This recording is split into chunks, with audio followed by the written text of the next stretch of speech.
Is this working? Hello? Hi, my name is Aoife McLysett and I'm from the genetics department here. So I'm just going to give you kind of a brief overview of some of the stuff that is encompassed within genetics. It's a pretty broad subject. It can be enormous because, in a sense, genetics is an approach to studying biology in general, and you can apply the genetical approach to any aspect of biology, which means that it's probably more diverse than you expect based on Leaving Cert. It certainly was. I'm not 100% sure what's in the Leaving Cert these days, but it's typically been quite narrow in terms of what you discover in terms of genetics, and there's so much more to it than you get to see. And I think actually that makes it much more exciting, and that there's a greater opportunity to probably discover something that you really love, that you're really passionate about within genetics, just because it covers so much. So I'm going to give you a bit of an overview, and then I'm just going to give you one example of a genetical and evolutionary approach to understanding something quite relevant. So this is our department. This photograph's pretty old, so this was just before we moved in. That's why it looks so empty and pristine. But I'm showing you this partly because, in my view, a very important thing about doing genetics here is that we do have a really nice department. We have a really friendly department. This space here is tables and chairs. People come for coffee. People bring their lunch and eat there. And this might sound like a trivial detail, but it's actually a really important part of being a good department, being a good academic community, because we all get to know each other, we share ideas, and you might have a kind of casual conversation with somebody over coffee one day and you go, oh, I'm really stuck on this thing, and they go, I have an approach that could help you with that. So it's actually an important part of being a good academic department, is the fact that it has a welcoming and friendly atmosphere. And apart from that, our students are really important to us, and our students are really important members of this department. I was once a student in the department, and now I'm a lecturer in the department, and that is possible because not a lot of places you could go from being a student to being a lecturer, but you can here because we already treat students with such respect. So I think that's a very important part. But here, this is a one-slide overview of genetics, really, really quickly. And very, very deliberately, I've put the genome in the center, the DNA in the center. And this is because in genetics, we're thinking about DNA, and we're going to have DNA at the center of our thinking, and we're thinking about how it impacts, how it influences all kind of different kinds of things. So just to give you a few examples, these are actually all examples from the genetics department here. So this also gives you an idea of the breadth and the diversity that's within the course here, and which I think, again, gives you the chance to really find something that you really, really love. So this here is a picture of Bacillus subtilis. These are bacteria, and they have this little characteristic rod shape. These bacteria are different by just two genetic differences from Bacillus anthracis, which is anthrax, but this one is completely safe. If you had the stomach for it, as in if you didn't mind the taste, you could eat spoons of it and you'd be fine. But anthrax, of course, is really, really dangerous. But this one's just a tiny difference, and it's completely safe.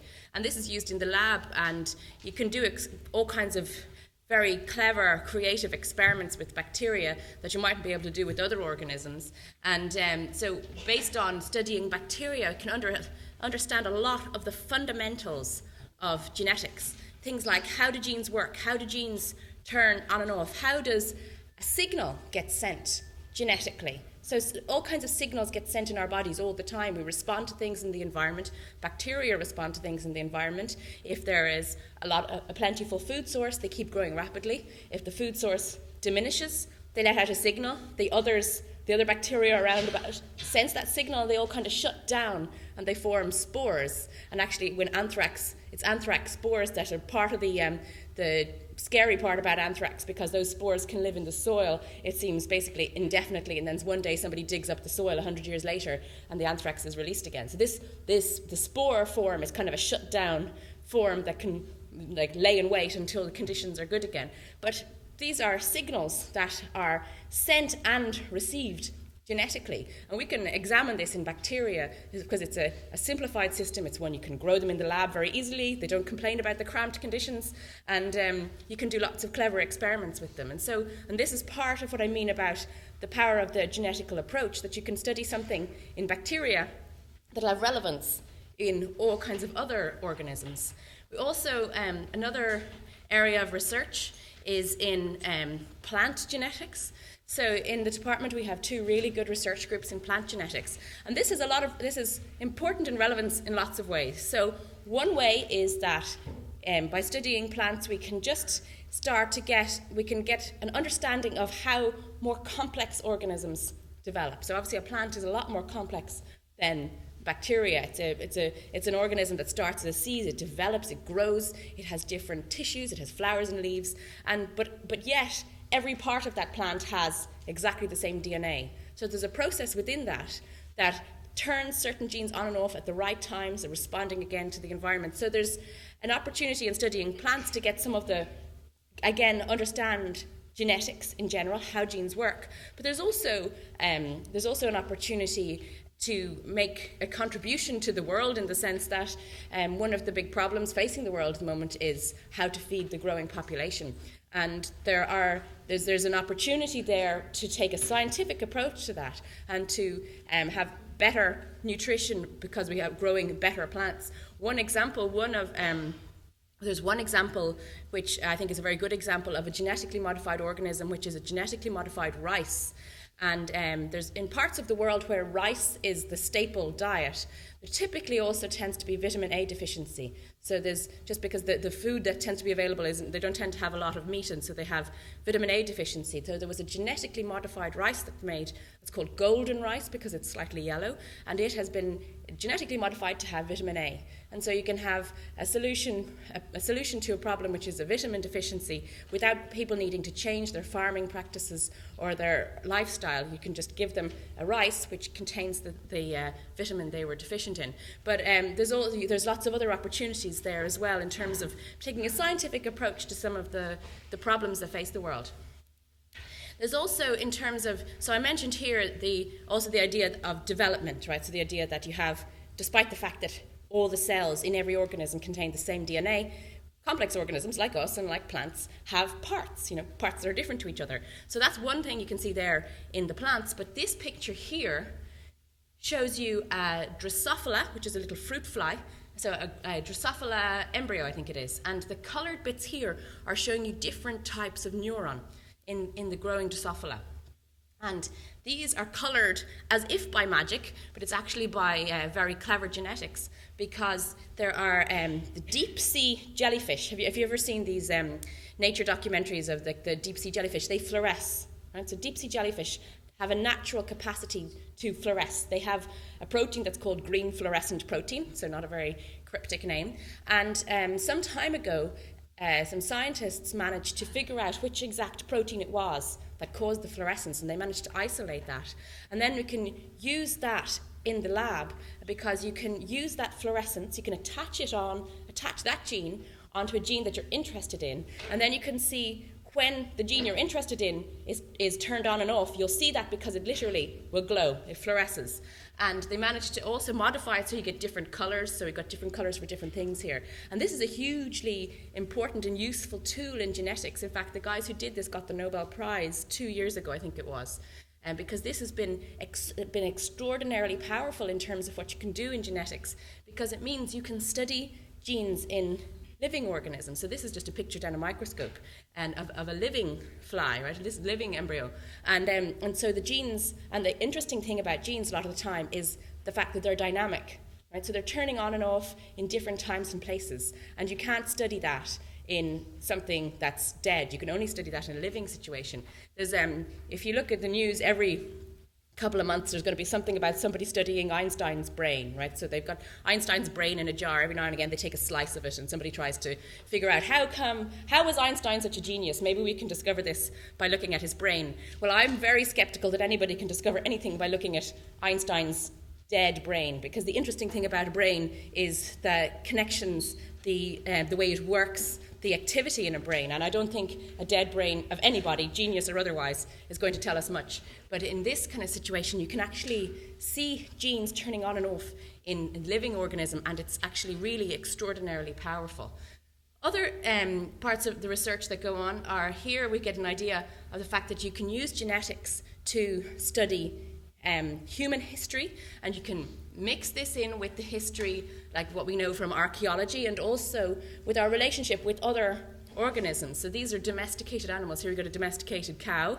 And in terms of human history, we can look at genetics, and by comparing the DNA of people from different parts of the globe, we can understand the migration patterns of people and the origins of people. So we all originated in Africa and migrated out of there, and we can see this as a genetic pattern. And this works because a very ordinary piece of information that you're probably already familiar with is that close relatives have more DNA in common. So that's true for siblings and cousins, but it's also true over larger evolutionary or familial distances. So by looking at genetic patterns of relatedness, you can kind of see where people came from and where they moved from.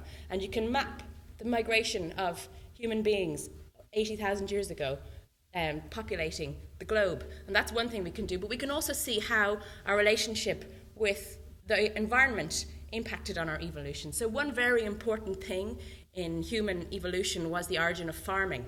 So this was a really important innovation in human evolution, because this meant, that, of course, that we had a stable food source and we could start doing other stuff with our time. We didn't have to be preoccupied with searching for food all the time.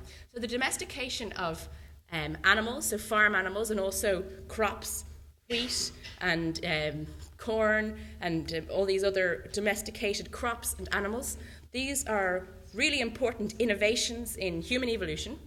And we can see this in the impact on ourselves. So in Europe, we use milk a lot as a protein source. And so normally only babies drink milk, right? So the normal thing with mammals, babies drink milk, and after weaning, they don't drink milk anymore. And to digest milk, you need an enzyme called lactase. So this is a baby enzyme. So in other mammals, only babies have it. And in fact, in most of the world, only babies have it. But in Europe, there's a high incidence of lactase persistence into adulthood. So you keep the enzyme lactase even when you're an adult. So we can all eat, or probably most people in this room can eat, drink milk, eat cheese, and it's fine. If you don't have the lactase enzyme, you're going to be lactose intolerant. And if you drink a glass of milk, probably within half an hour, you're going to have really bad stomach cramps. So this is an evolutionary adaptation to the particular farming practice in Europe. This happened in Europe, and it happened one other time, which is in Africa, in a region there where there's people who also use milk as a protein source, and they independently have the same phenomenon of they have lactase into adulthood. So there's a dynamic interaction that goes on with our environment, and we can see this genetically. We can see this in terms of the evolution. Other things that we can see are ways we can apply genetics to understand biology is in terms of this funny process here. So this collection of bubbles here is actually a cell that's dying. But it's not a cell that's dying randomly. It's a cell that's dying in a controlled and a programmed way. When a cell dies, let's say, not randomly isn't the word, but let's say in an unplanned way, it's called necrosis, and that can be maybe from an injury or from an infection or something. And what happens is the cell will burst. It will cause, if you're thinking of if it was in your skin, it would cause an infection, a bit of inflammation, and the other cells come along and tidy this up. This doesn't happen in this one. This is called apoptosis, so the other one's necrosis. This is apoptosis, which is programmed cell death. So it's happening in a very controlled way. And instead of being the cell bursting and leaking all its contents messily into the surrounding tissue, it gets packaged into these little blebs, they're called, which then get eaten by white blood cells. So it's very, very tidy. And this, it turns out, is a very important process. So it's a kind of a funny paradox that a very important part of being alive is death at the right time. So these in all of our bodies, cells must die at the right time, otherwise we have problems. So, you can think about your skin, for example. If an adult doesn't grow anymore, but their skin keeps renewing itself, and this is because some cells are dying and new cells are coming along. If the old cells didn't die, you'd kind of get bigger indefinitely. There's times in development and in your life when cell death is really important. So some little examples. In the womb, all of us at one point would have had webbed fingers, and the skin in between your fingers dies not randomly, but in a controlled and programmed way by apoptosis. A tadpole loses its tail by apoptosis. So it's not just randomly dropping off or something, it's a programmed, controlled process. And it happens throughout your life. Cells must die. When cells don't die when they're supposed to, they become immortal, and that is cancer. So cancer is uncontrolled cell proliferation. So understanding this process not only tells us something really important about how we develop and about how our bodies work and how things are supposed to work normally, it also gives a very important insight into cancer, which of course is a devastating and very common disease. And so you can take a genetical approach because there are lots of genes involved in regulating this process of apoptosis. And some of these central genes, which are the signals and the triggers for this process, are some of the ones that go wrong in cancer. And so you can see how you can understand the precise mechanism of what is supposed to happen in this process of cell death, and that gives you an insight into what goes wrong when it's not happening properly. And so that's one way in which this genetical process, so genes, when apoptosis happens, you're talking about genes turning on and off at the right time, which again, of course, is information and a kind of a general understanding that we can bring through from studying other organisms like bacteria. And just this last example here before I go on to a little story. This is in the genetics department here in Trinity. We have a lot of research, really, really good research into the genetics of blindness. In particular, one form of blindness which is called Retinitis Pigmentosa, which is one of the most common forms of inherited familial blindness. And what happens is somebody's born with normal vision, and at some point in their life they start to lose their vision, and they might lose it completely or they might retain some vision. And in this department here, this research has been going on for nearly 30 years now, and it was started actually by members of a patient group coming in and basically pushing people here to say, look, we think this is really important, we think you should be working on this, and offering to fund it. And this was in 1980s Ireland, right? So even if you weren't around in the 80s, you probably heard that there wasn't much money around. And so the idea that this patient group would decide to use their limited resources and put them towards research instead of something else showed extraordinary faith in the scientific process, because it is a long process. You don't get a return the next week when you put money into research. And so they fundraised, and they got £10,000 and then £100,000, and they kick-started a project which is now a huge project here, a huge amount of research going on. And at the start, nothing was known except that it was familial. So we knew it was genetic because it ran in families, but nothing else was known. Within a few years, they discovered which gene was involved, and a while after that, they discovered how this gene could cause the blindness, so what was happening, why was somebody losing their vision, and it's to do with cells in the retina, so the back of the eye. They start to die because of the usual thing is a mutation in the rhodopsin gene. So you have your rod and your cone cells in your retina, and you have the opsins, which are the light-sensitive pigments, and the one in the rod cell is rhodopsin, and the other ones have the color opsins. So there's a mutation in rhodopsin, which leads to the death of the rod cells, and then the retina starts to die. And so this started out with knowing the very basic thing, which is just that it runs in families, to discovering the gene, to discovering how the mutations in this gene lead to blindness, and now they have a therapy that's working in the lab. So it's not in patients yet, but in the lab they are able to halt and slightly reverse blindness in the lab. And so this is really exciting, and I think it's a wonderful story. So this is giving you an idea of the huge breadth of things that come under genetics. So even within, and there's another aspect which I didn't mention, but there's also conservation genetics. And I mention this only because when I was in school, there was a girl who was in my class who was one of those people who always loved animals. She was always save the whales, save the panda. And we both ended up doing genetics. And for her final year project in genetics, she did a conservation genetics project, which was she was looking at the genetic diversity of big cats. So, leopards and cheetahs, and because when you're trying to save an endangered species, one of the things you need to save is the genetic diversity. If you only save a few individuals who are all related, the population will be sick because of too much inbreeding. So when you're trying to save a species, you need to make sure you're choosing as distantly related individuals as possible for breeding to try and save the species. And so she was measuring the genetic diversity in these big cats. So it was something that was a passion of hers all through her teenage years, and it managed to ending up being her final year project in genetics. So I think there's so much you can do. So I'm just going to give you this little story. This title is because I've been doing this open day talk for a few years, and the first time I was doing it, they told me to make a really exciting title, and so I decided this was about as exciting as I could get. But I'm going to be telling you about HIV virus and how you can use an evolutionary approach to understand that. And I like to give this example, not only because it's very interesting and very relevant, but it also shows you how something like evolution, which people think I think a lot of people would think of evolution as just being history and something that might be interesting out of curiosity, but how could it possibly tell us something relevant and important for today? And so I'm going to, convince you that the evolutionary approach is very powerful and informative. But also, after I chose this title, I kind of got carried away with the whole B-movie theme, and so got a bit of that going on. So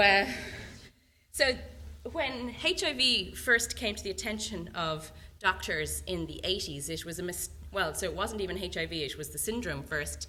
It was a mysterious illness. People who were young and didn't seem to have, it wasn't clear what was wrong with them. They were dying of relatively mundane things. So young people dying of pneumonia and other infections that young people shouldn't be dying of. So it was this syndrome, which is an immunodeficiency syndrome, which was completely unexplained for a while this is the summation of the knowledge at some point could have been the thing. Of course, then it advanced to being the blob, but this is not too inaccurate, because this shows you here HIV attacking a human cell. So this is a human immune cell. And so what happens actually, so the understanding took a long time for people to understand exactly what was going on. It took a long time for people to link together what was going on, what was the commonality between these people who were dying of different infections, but were in a surprising way, let's say. And so this shows you a picture here of a human cell, and this is HIV entering this human cell. And so what happens is, it comes along, this is the HIV virus, it comes along, this blue bit is the genome of the virus. It's not DNA in this case, it's RNA. So their RNA, which is very like DNA, gets inserted or goes into the human cell. It gets copied into DNA and enters and puts itself into the human genome. So then what happens after that is, when the DNA in the cell is doing its normal job of copying itself and turning on its genes and all this, it's becoming a little virus factory. So the virus manages to, So the virus manages to kind of hijack the cell and turn it into a little virus factory. So what happens is, do you really need to be there? What do you do? It's very distracting. Okay, all right. So in terms of then what happens with HIV, how does HIV cause AIDS? So what happens is, HIV, that cell that HIV enters, is a particular cell of the immune system. It's called a CD4 T cell, CD4 plus T cell. And so there's two graphs here on top of each other. This green graph is showing you the amount of virus, and the blue line is showing you the amount of these particular cells. And so what we have here is, initially there's a big peak in the virus and it kind of settles off. But what happens is, because this virus is living inside these cells, eventually it kills them off. It kills off too many of them. And so when somebody is considered to have a chronic infection with HIV, the blue cell, the CD4 plus T cells, so these cells are quite low compared to normal, and it's considered to be the syndrome, it's considered to be the AIDS syndrome when they drop below this count of 200 per cubic millimeter of blood. So when you basically have insufficient of the CD4 plus T cells, that's when you have the syndrome, because you don't have enough to mount a proper immune response. Unfortunately, this is a very serious virus, and it's a big problem. This graph is a few years old, but it's probably similar, and probably still we see that some parts of the world it's a huge problem, but there's nowhere really that doesn't have it. The grey bit's just no information. It's actually increasing in Ireland among young males, so people should be careful, please. It's an avoidable virus. No, this is a serious thing. It's an avoidable virus. You're not going to catch it by standing beside somebody in the train and somebody sneezing on you or something. It's a very avoidable virus, and so it's something you can take steps to avoid. But in terms of HIV, then we have the big questions. Where, why, how? Where did it come from? Why can't we make a vaccine? And how come some people are resistant and some people are? So in terms of where it came from, this was a huge mystery. So outer space, beneath the sea. This is what the newspapers say. So AIDS made in lab, shock. Hitler created AIDS. So this isn't the British Sun. This was a US magazine called The Sun, and the front page article on in this particular issue was "Stuffed Bunny Makes 3 Girls Pregnant." So you get a kind of an idea of the standard of journalism, but but we can think about this scientifically, right? So even if your hypothesis was stuffed bunny makes 3 girls pregnant, you could try and test that scientifically, do a paternity test or something like this. So when we're trying to test in terms of where did HIV come from in a scientific way, the really valuable thing is to take an evolutionary approach. And so we can think about, what is the family of HIV? If we think of what's happening, what does it look like? So we know, again, an ordinary piece of information, genes are passed from parent to child, and more closely related people have more similar genes. And so if you think of a family tree, you have you and your sister, if you have one, your father, your grandfather, your uncle and your cousins. And if there's some new mutation, some new genetic variation that occurred here, it'll be shared by your siblings and your father, but not your cousins. So you'll see a greater similarity between these closer relatives and the slightly different relatives. So this is not a surprising piece of information. It's probably familiar to all of you. But an evolutionary approach is just the same thing plus time. Okay? So you've got human and chimp are closer to each other than either of them is to mouse. It's the same. So the same processes, the accumulation of changes slowly over time, just add more time. A family tree and an evolutionary tree are basically the same kind of thing. So if we're asking where did HIV come from, we can rephrase this question and say, what are the relatives of HIV? What are the evolutionary relatives of HIV? And turns out there are very similar viruses that exist in monkeys. This isn't a monkey, but it's very cute. It's an orangutan. They're called simian immunodeficiency virus, but they're just called that by kind of similarity, by kind of in comparison to the human one, because it's human immunodeficiency virus. And in fact, it doesn't seem to cause immunodeficiency in monkeys. So they live with it the same way that we live with other kinds of viruses, right? So lots of people get cold sores. That's a virus that you live with. It's a bit of a nuisance, but doesn't do anything terribly bad to you. We all get the cold, and we get the flu from year to year, and mostly that isn't too devastating. There's some viruses that are kind of in populations, and they're not too bad. And it seems that in monkeys, they have this virus in their populations, and they just live with it. And so what we can see in terms of the different monkeys that have it, these ones are all monkeys, and so these all have this virus, SIV, in the adult population. So they're not born with it, they get it at some point in their life, but the adult population all of the individuals seem to have it. And so one thing that you probably don't know about HIV is that there's more than one kind. The main kinds are called HIV-1 and HIV-2. HIV-1 is the one that spread most around the world, but HIV-2 was the easiest to understand first because it had a simpler history. And humans got HIV-2 from the sooty mangabe monkey. And how they got it is probably from hunting. And so people hunt this monkey for meat, and hunting is by its nature a very messy process. You're going to have a loss of blood, definitely, of the slaughtered animal, and you can see how the hunter himself might occasionally nick his own skin. So you've got a lot of opportunity for transmission of blood. And so, also the place where in Africa where these monkeys live is also the kind of global center, the epicenter of the virus infection. Does that make sense? HIV-1 is the one that spread more around the world. We got this from chimpanzees who themselves got it from these two monkeys. But this has happened more than once. There's also another case of a HIV-like thing coming from gorillas, and HIV-1 has more than one origin as well. So this has happened lots of times, actually. And one of the important things potentially in what made the virus spread and become a bigger infection is probably the establishment of cities. Because more people came into contact with each other, there was more chance for somebody to pass the virus on before they died, and so the virus got established. This was a serious point. This slide's increasingly out of date, but it's still fun. But so there was this point that the virus seems to have a different effect in monkeys than it does with us. Okay, so chimpanzees, we used to think actually that it didn't cause immunodeficiency at all in chimpanzees, but it seems it does cause immunodeficiency if you wait long enough. It does cause it in chimpanzees. But in any case, with our other monkeys that are very close evolutionary relatives, they seem to live with this virus and we can't. And so there's some important difference there, either in the virus or in our constitution, that means the virus has a very different impact on it. I need to hurry up. But in terms of why can't we make a vaccine, so you're probably aware that there's no vaccine for HIV.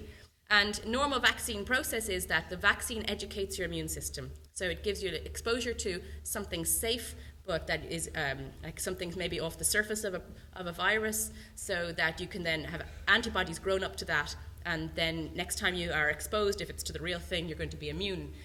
The rabies virus vaccine that Pasteur made still works. Rabies changes very, very slowly. That vaccine still works. Influenza, we need a new vaccine every year because the virus is evolving and changing. And every year we need a new vaccine because last year's virus is different enough that if you're exposed again, you'll get sick again. HIV evolves so quickly that we don't even have time to make a vaccine before it's changed again. So the time it takes to make a vaccine is longer than the time it takes for HIV to change. It just evolves so quickly, even within a patient. This is part of why you never, an individual will never be able to fight off the infection either, because you build up antibodies to it, but the virus has already kind of evolved a new form. You got a question there? That is part of it, yes. So RNA evolves faster than DNA. It has more mutations, yes. So that is part of it. That's a big part of it. So just last thing I'll just say is how come some people are resistant? And some people are resistant. So this is the picture I showed you before. So when HIV comes along and enters the human cell, it doesn't just collide and burst in. There's a binding here to proteins on the surface of the cell, and this is a very specific binding. And it was discovered, I think it was in Paris, some doctors in Paris noticed that there were some people who were leading, let's say, risky lifestyles. They were having a lot of exposure to HIV, maybe sharing needles, but they didn't seem to be getting the virus. So the doctors tried to find what was in common between these people who seemed to be resistant. And basically they were lacking one of these proteins on the surface of the cell. And so because they were lacking that protein, the virus couldn't enter. And when you look at the distribution of this different version of the gene, so the people who are missing this this protein on the cell, you see that it's highest in this region of Eastern Europe here, and it kind of tapers out around the world from there. The frequency is lower. And it's not clear why it's like that. It's certainly not a response. It's certainly not an evolved resistance to HIV, because HIV is too recent for this to have happened. But it might be an evolved resistance to smallpox or the plague. It could be one of those things. Or it could be like blood groups, just one of those variations that exists, and it was just a complete kind of good luck for these people that it made them resistant to the virus. But that's all I'm going to say. That's me. I must thank Paul Sharp, who used to be here in Trinity Genetics, and he's now in Edinburgh, and he's one of the world leaders on the HIV evolution research. Thank you.